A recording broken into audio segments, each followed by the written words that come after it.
throughout my life, I had tried to have these conversations about music and environmentalism and sustainability with various people. And I'm sure they exist out there, but I struggled to find somebody that was quite as crazy as I was about it, and somebody that was as passionate about it. And it just felt like if it's my responsibility, it's my duty as an artist and as a person to see through whatever it is that resonates within me.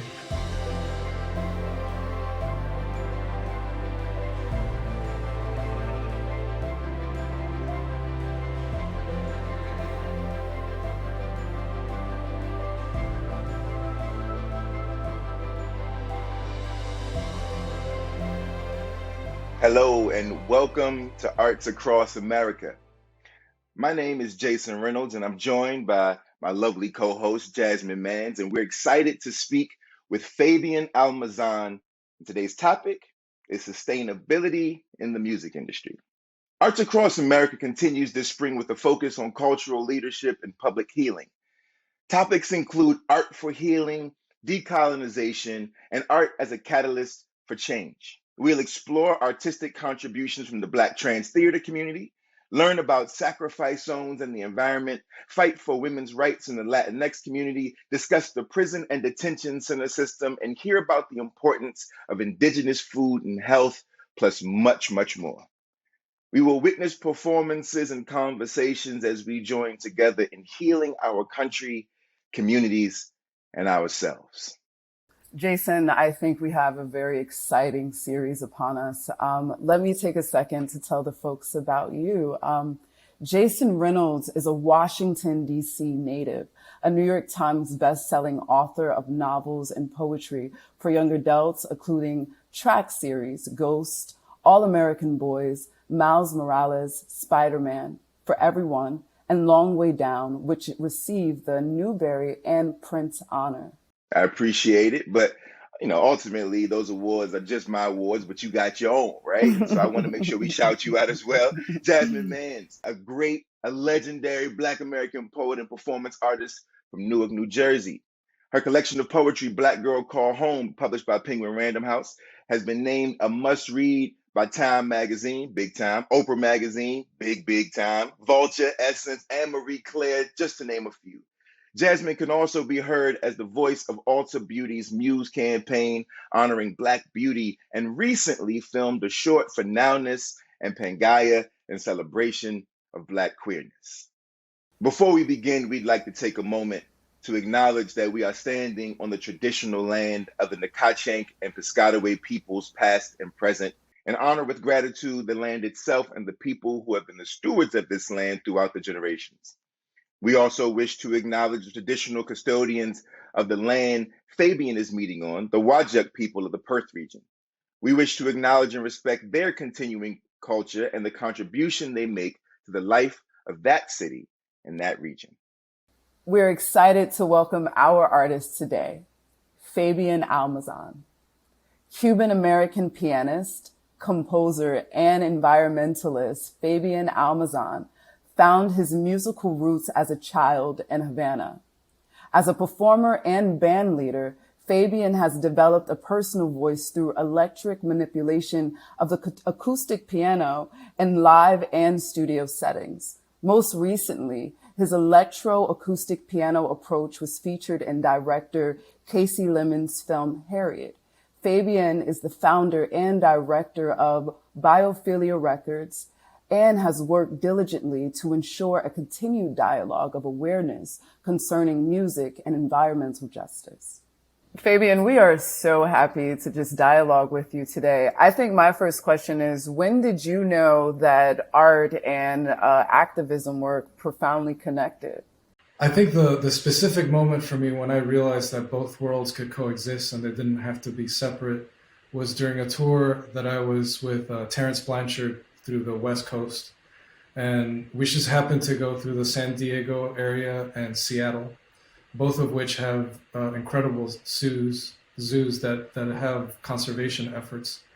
And in the Seattle Zoo, Herbie Hancock was playing a concert.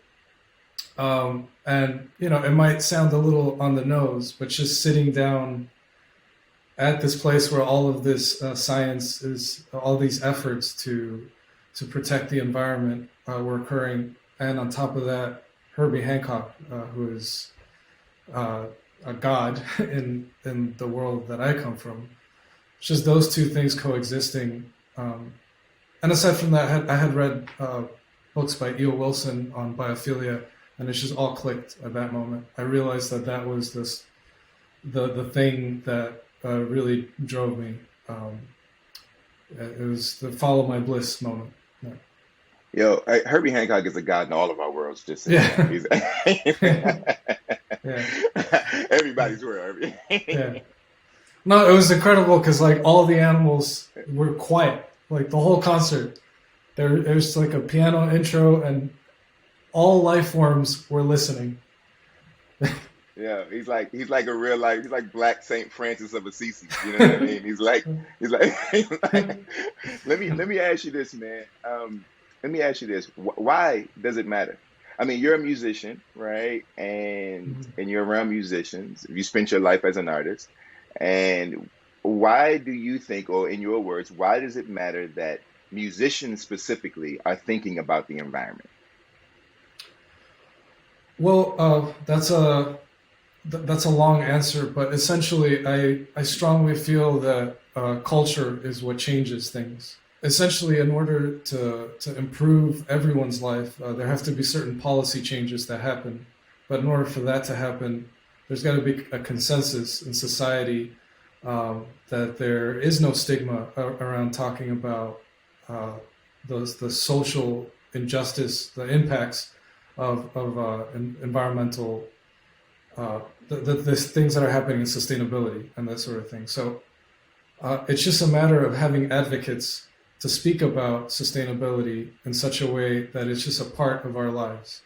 The aesthetic of music is one thing, but like a person that comes to mind, like Michael Jordan. Michael Jordan, I doubt has ever made a shoe in his life, but because he's an advocate for Jordans, it's an incredible culture that's emerged from that, and it's cohesive. It brings people together.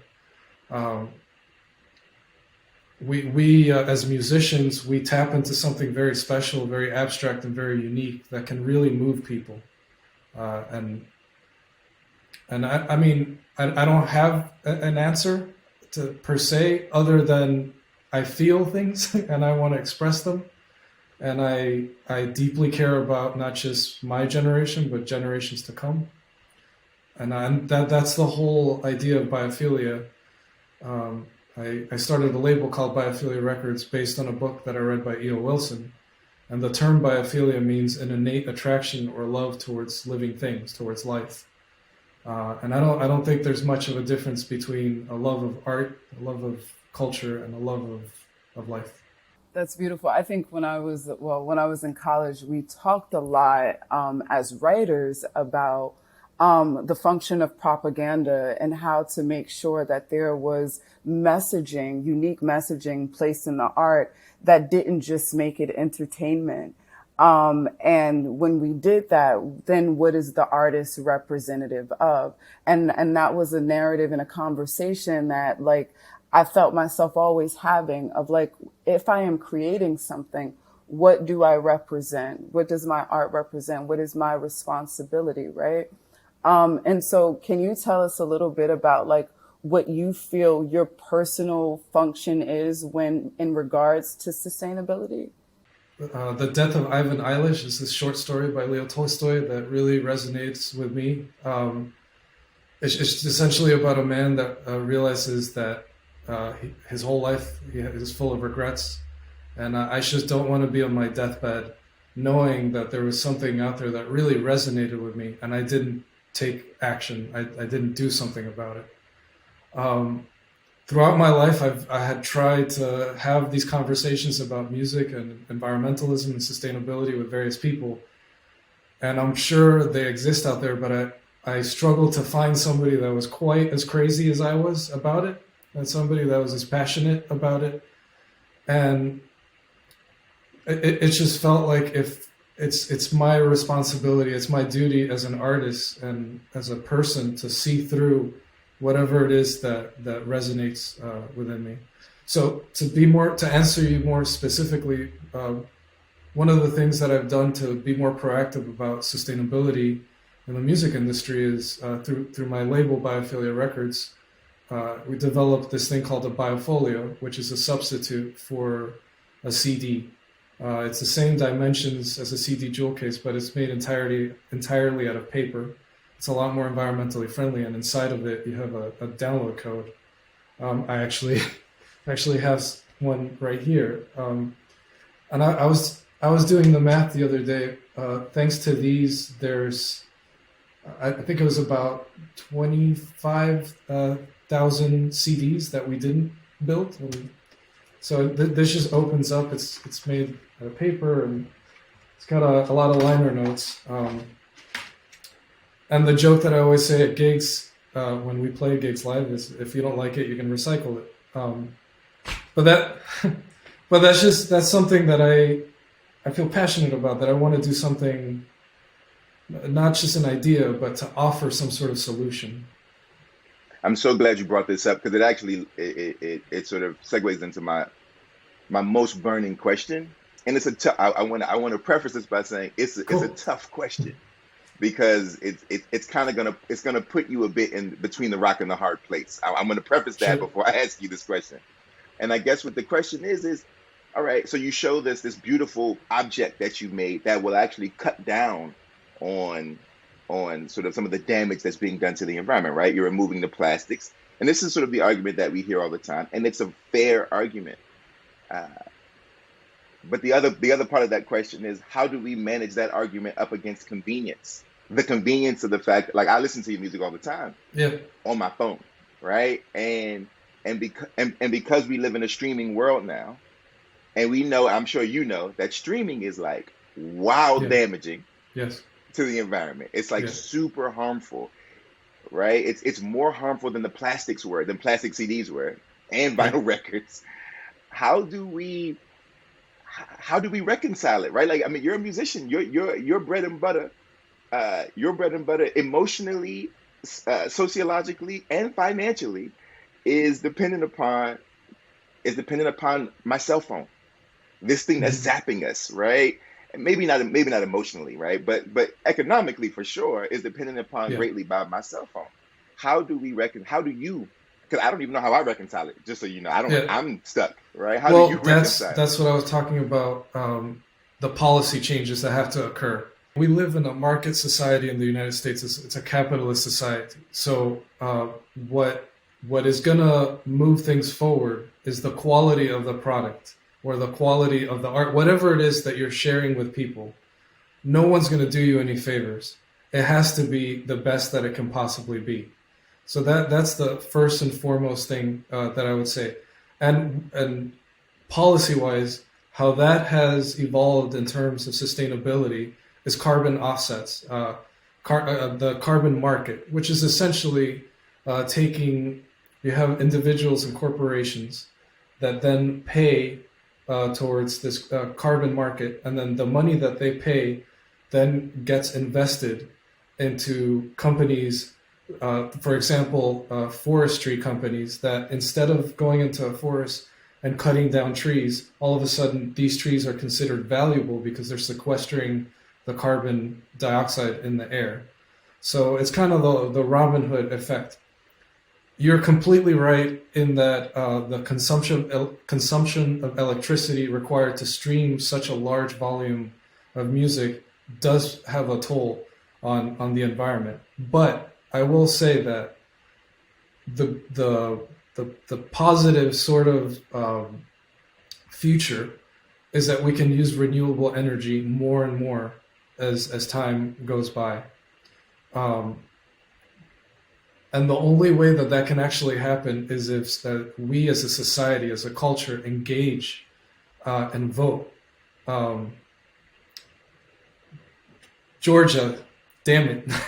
but we have to engage. We have to be knowledgeable about what's going on, about what politician, who is on the ballot. that's how it changes. There has to be incentives for companies to make the right choice when it comes to sustainability, and that's the carbon market. That's the carbon cap, which right now is not federally imposed. It's California has laws in place, and the Northeast states and the U.S. have their own laws. It's not a federal law.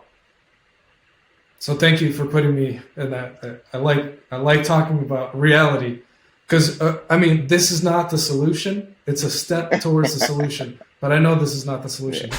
But we still need to move forward, because one of the things that the fossil fuel industry has become so good at doing is getting people to eat their own. They point out this contradicts this and that contradicts that, and then they get people bickering with each other. But we need to have those conversations. We need to point out what's working and what's not working if we're truly to move forward. I think one thing that the pandemic showed us was this kind of integrity-based ecosystem when it came to marketing and engaging the audience and the artists or whichever medium that you're sitting in. And there has been so many conversations around audiences who are now more invested in the integrity of the art that they follow, and the brands that they follow, because of the scarcity dynamics that we are facing today. And so for you to say this it is very valuable to right now, because I think our mentalities are shifting as consumers of like, well, who am I investing in? And I will invest in this person because their moral compass is in alignment with mine. And like, yeah, what you said, it's like that is a small function. And then on a greater scale, right? Like, how do we build markets around that, even if it's not policy? Because one thing that I realize is that sometimes it isn't policy, but it's that communal thinking, the communal consciousness of a thought that really brings forth change. And that is what we're seeing, like on our devices when we're on social media, that the communal consciousness can kind of shift the navigation. So I'm totally with you on that. Yeah. Fabian, can I ask you an art question, man? Yeah, I know. So here's my question. Like, all right, so like Stevie Wonder's got Secret Life of Plants. You've got, I mean, the '70s in general were a little more tapped. A lot of the '70s were tapped into speaking about environmental issues and so forth and so on musically, right? Within the music. And so my question to you is, as a what I know you as a jazz musician. I'm not sure if you classify yourself that way, but that's what I've always known you to be, as a jazz musician. How do you make music with these things make actual art, right? So like your business platform and the way you're thinking about business is sort of environmentally, and maybe you're thinking about, and I know you said that like you're always trying to figure out how to use music as a cultural sort of catalyst to push the ideas of environmentalism. But like, are you going into, like, when you make a song, are you thinking about, I don't even know how to phrase it, but are you thinking about how can I distill my ideas around environmentalism into this actual 5-minute musical experience, is my question. Well, art is too, it's too open. It's too, I don't impose any barriers in art. It serves a function to bring life. I guess what we're alluding at here is the difference between programmatic music and absolute music. Whereas programmatic music is about something. It's about an emotion. It's about a feeling, an event. Whereas absolute music is just music for, well, I shouldn't say just. It's music for music's sake. I couldn't live in a world where either one of those didn't exist. I love music. I need it in my life. If I don't have that, I feel I don't feel, essentially. It's a medicinal thing for me that I can't live without. So I would never impose the aesthetic of environmentalism onto music unless it's there. Sometimes it is for me, sometimes it's not. But the most the most beautiful thing about music is how abstract it is and how it hits everybody differently. And I have zero qualms with an audience member feeling the music differently than I feel it as the person that plays it or composes. Life's too short to tell somebody how to feel. So I love sound, and I love life. I love nature, and that, yeah. But those two things don't have to be. And it could be argued, right? And it could be argued that like this thing that you provide us, this music, perhaps it is, perhaps it's the most human form of environmentalism, or at least the most like inherent form of environmentalism, right? Perhaps there is something blooming in us when we hear sound, right? Something that reminds The us of life. universal language. Yeah, like maybe Yeah. maybe there's something there. I think, yeah, it's like the universal language. And we talk often about how music is a form of hypnosis. I think about that all the time when you think about seeping into the consciousness of the people, or even when you say something like you were watching the gentleman play at the zoo and the silence that you were struck by. That, yeah, there's a thing there. Well, I think not just music, but art in general has the ability to give us as human beings the capacity for empathy. Just because we're put in a situation where we're experiencing these feelings that we might not necessarily know are there, and that makes it so that you can observe other living things, other people, and put yourself in this situation, thus having empathy for others. I feel like a society without the arts is doomed. What do you think? What era do you think got it most right? When it comes to what we're talking about right now around environmentalism and music, or sustainability in music, knowing what you know about the history of music and you know, and of course we have all kinds of different regions, countries, etc., and traditions. But if you could pinpoint an era or a time where we got it most right, what time would you say that was? I mean, it has to be now. We have no choice. If it's not now, the future's not going to be too bright. Like it has to be. We have to step up now. I mean, we're currently going through the sixth mass extinction, where 50% of all species in our lifetimes are gone. And that might not seem like it's something that has an impact for someone that lives in Staten Island or something. But when you consider the fact that, imagine if you're in a house and 50% of those bricks are gone, that house will collapse. It'll collapse. Even if you feel that you're safe in some corner, and not just. I mean. There are so many. It's life, you know. It breaks my heart to see any person and any living thing just be gone for the rest of time, and it is human beings that have caused that to happen. There's no doubt about that. So to answer your question, we have to get it right now, because the alternative to not getting it right now is just frightening. I mean, for my 4-month-old son, I want him to experience being able to breathe, you know, being able to just enjoy the beauty of nature. I mean, you brought up your son, and I immediately thought about just the vulnerable. And can we talk a little bit about that? Like how just the lack of awareness in regards to sustainability, how it kind of disproportionately affects the vulnerable, people who are in low income environments, and just tell us a bit more about that and how you feel in regards to those things.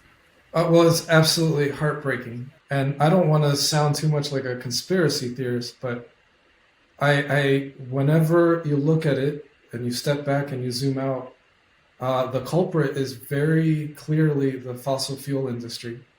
The fossil fuel industry is racist. I can easily say that because they sided with banks, and the banks decided which families would receive loans to live in which neighborhood. And the reason for that is because in these areas, these pockets of minorities, where mostly minorities, where they live, that's where the companies would then come in, and that's what the sacrifice zones are. The chemicals that were spewed all over these communities, they would have never dreamt of doing that to upper class white neighborhoods. It just didn't. So it's been a coordinated plan of attack to be able to dump all these chemicals in the disenfranchised communities, which couldn't live anywhere else because they wouldn't receive loans to buy homes anywhere else. The whole thing is messed up, and we to this day we're feeling the impacts of that. In Louisiana, you have the cancer belt, and it's just an area that you can see that it's staggering the amount of people that get cancer in the area, because there's so much industry dumping chemicals all over the place, in the air, in the water. It's enraging. it's inhumane. It's just flat out wrong, and it continues to happen.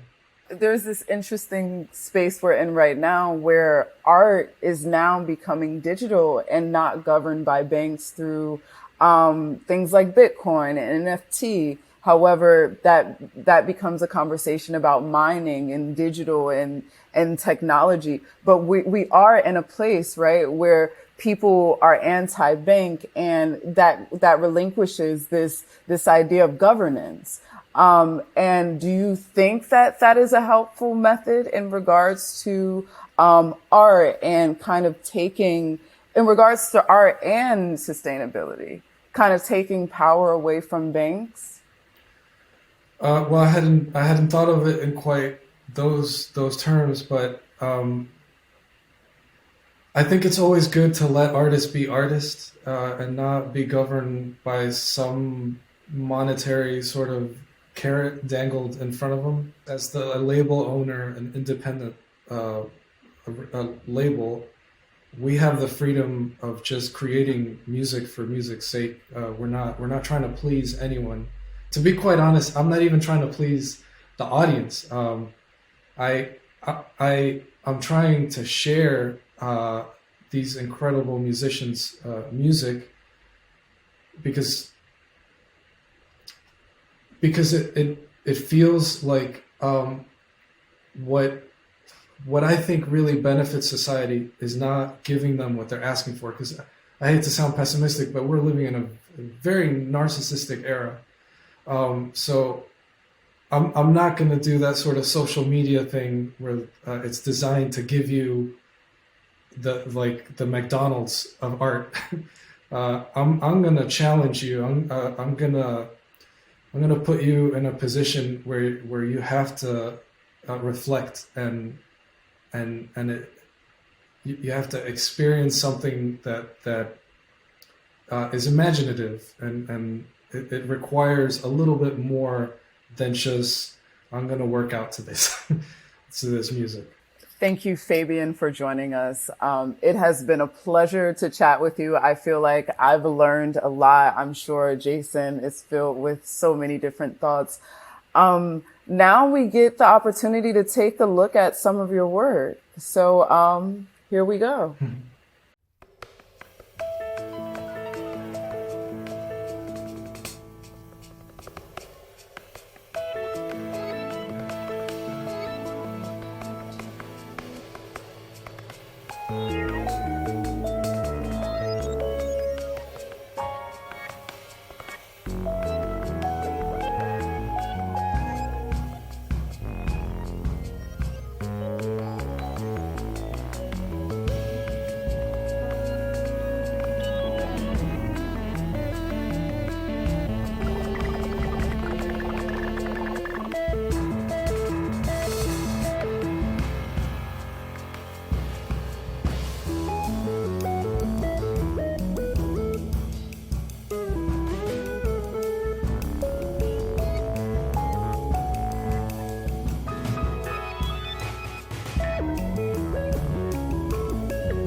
thank you everyone for tuning in to Arts Across America.